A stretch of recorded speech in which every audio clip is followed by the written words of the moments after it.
2009, Salem had a very severe drought. People were really scared what will be available or not. So in January 2010, we approached the collector for a tree felling issue. So during that conversation, we had a chance to say to the collector that we will take over some public spaces like lakes, and those lakes we will start reviving.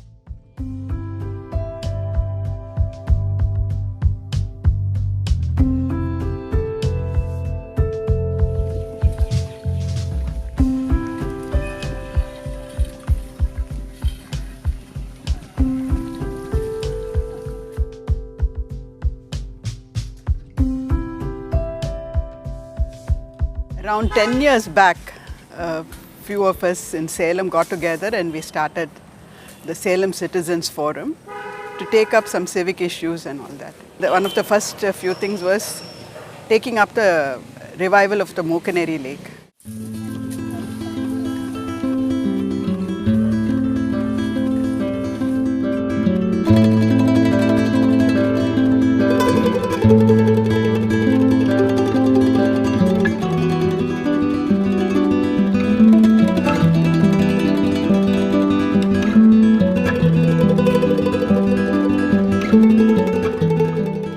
As we know, all the lakes mostly are done artificially, but perform a very important function. Earlier, when a township or a village had to be created, a water body had to be created. British people designed it and delivered the work. This was an irrigation channel. 4 channels were designed, and it was irrigating almost 350 acres downstream. Well, with expansion, urbanization, very few farmlands remain. They are not dependent on the previous irrigation channel. Borewells have come.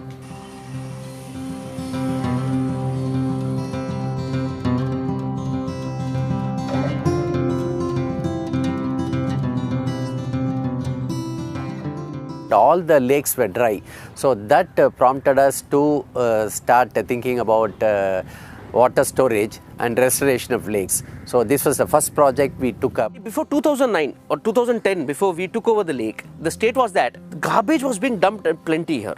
The water got very polluted.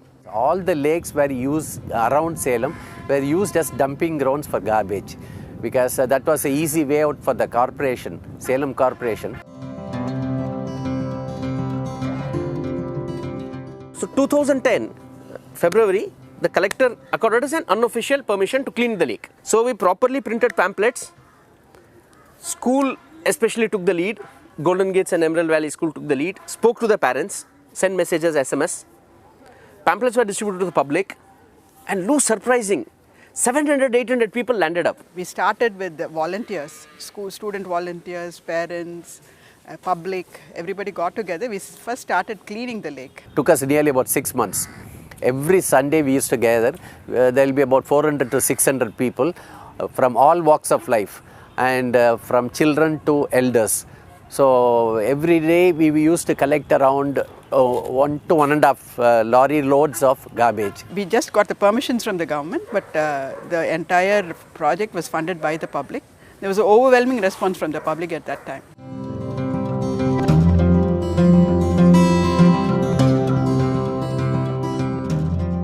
By May, we got the papers in our hands to execute works, to build infrastructure, to create parks, to create education space, and especially to create islands and plant trees inside the lake.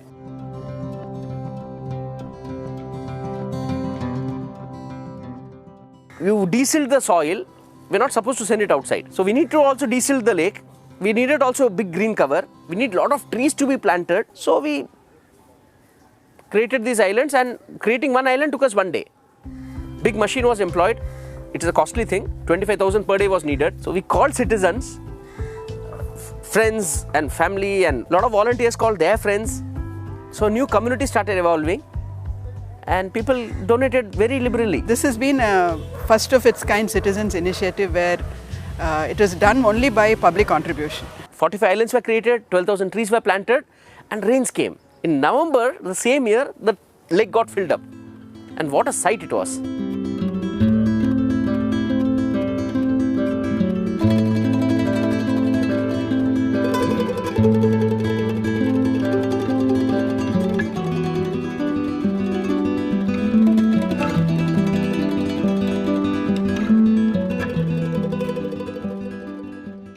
once we were done with the lake, we shifted attention to the bund. We planted millets initially on the bund so that erosion doesn't happen.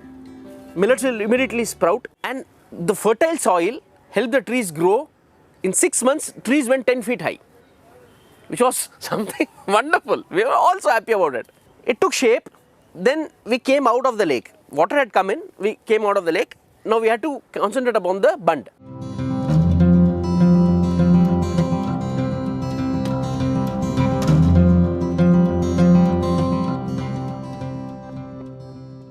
We got a help from an architect from Belgium.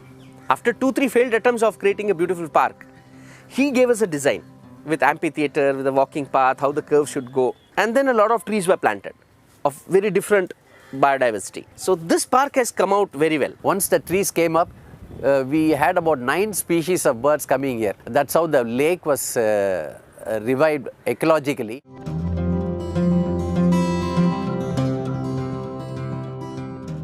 Fishermen, because they release fishes, birds come to the lake. So this whole eco cycle is kick-started.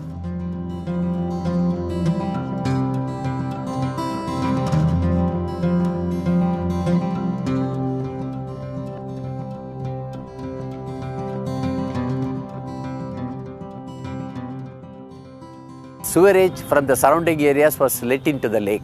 So we created another channel and diverted the sewerage water into the sewerage channel. So now this lake has purely rainwater.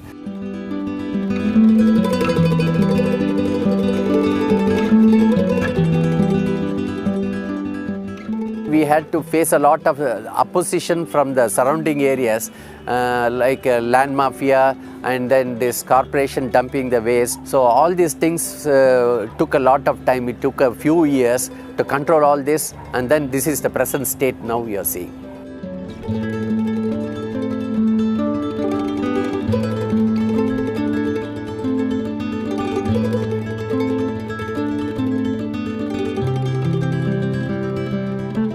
With 22 lakhs, we completed the island and the planting work inside.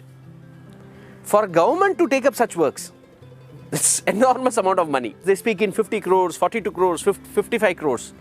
I don't know why it costs so much. We in Salem Citizens Forum have revived 2 lakes, big ones, 58 acre, 40 acre. One 10-kilometer stream for one lake called Ismail Khan Eri. Designed 2 temple tanks sort of things, no? We call it Teppakulam in Tamil. All this we have completed in 1.5 crores.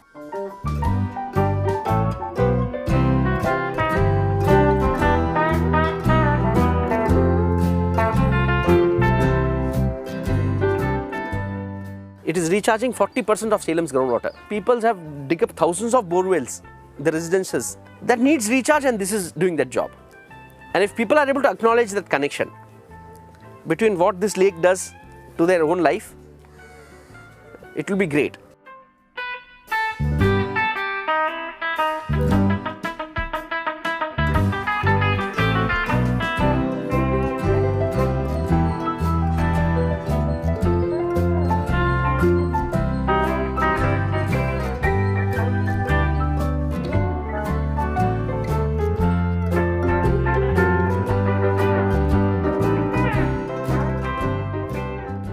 We are quite happy that this has become a space for citizens of Salem to come and connect to a public space that rightfully belongs to them. I really got so many joggers companion in this place.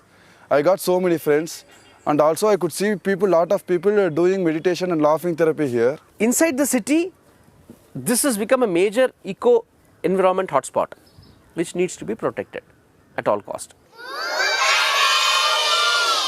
So, not to feel jolly.